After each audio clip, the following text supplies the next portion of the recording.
Sup? So I'm in education technology, and a lot of my friends have been sending me this video. Some parents do everything in their power to mitigate screen harms at home.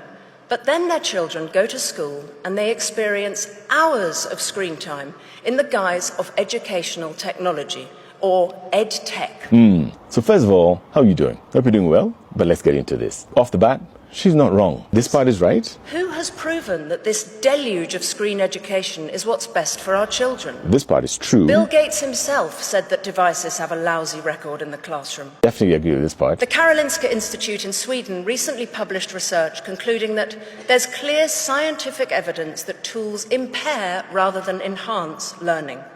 And this part is interesting. Sweden has taken note and been the first country to kick tech out of the classroom, reinvesting in books, paper and pens. I agree with that. I don't know. I'm not sure because we're in different places. Whenever you hear a story from anyone, anywhere in the world, the three things you have to check is number one, context. Number two, what privileges do they have? And number three, what future are they trying to build for themselves? Now, the UK is not like anywhere else in the world. They have a lot going for them, but then they have a lot that's not going for them. If you look at the UK learning trends just over the last 5 decades, one of the things they really have focused on and no one has talked about that she didn't mention is the rise of experiential learning, or learning by doing. This way they integrate learning seamlessly into their workflows. What does that mean for you? See, as clever as it sounds to say, oh, we're going to get our kids to read and write, and I'm not saying that that's not important. That is really important. Foundational literacy and numeracy really matter. And the ability to use a pen and paper is crucial. I don't understand why they'd remove that and only put tablets. That just, what? Why? Plus, learning is a social experience. So it's not like I'm going to put children in a class with a robot, a tablet, and expect them to learn.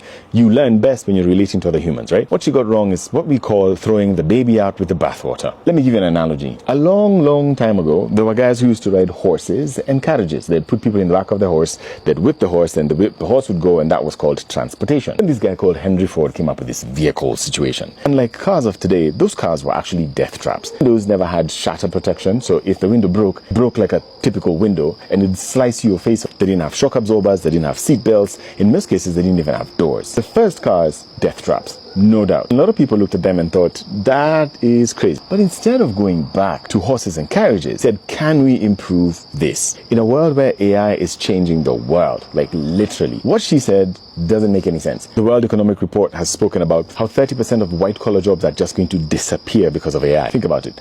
I am not sure I am going to be hiring developers at the end of the year. Come across Lovable? Have you seen what Cursor can do? It's a full stack developer on the web. You literally talk to it and it builds out whatever it is you want. And there are lots of these agents that are coming up that are going to be doing stuff that airline ticketing agencies used to do, accountants used to do, auditors used to do, taxi drivers used to do, pilots used to do, and even in some cases doctors used to do. It's happening now. Telling me to tell my kid to move away from tablets and computers into reading and writing, and that's about it, is telling me to not give my child a future. Going back doesn't make any sense at all. Tablets were not the silver bullet. Either were computers or smart boards or all of that stuff. But my goodness, the story becomes very different. You have a personal AI tutor that starts you out from primary school and takes you all the way to your PhD level. If you don't believe me, just go ask the Estonians who, as you can see here, just signed up ChatGPT EDU for all the kids the day we left Estonia from that pass the spoon trip. And tell me if the country with 10 unicorns for 1.3 million people got it wrong. If you want your child to do well, you need to understand that the world you're walking into is not like the world we had before. Pay attention. All you need to do is just pay a little bit of attention. But if you don't believe me and you want to listen to a woman instead, listen to this one. I think we need to move away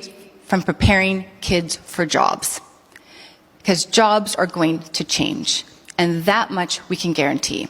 And that also means moving away from coupling identity to jobs. We have to move away from that entire philosophy, right? That idea that we learn, we work, we retire, that's all changing. So instead we encourage kids to lean into the problems that they want to solve, the skills that they want to adopt, and the amazing ways that they want to change the world. I mean, tell kids about the robots and the AI systems that they'll be living with and ask them what they want to do with it.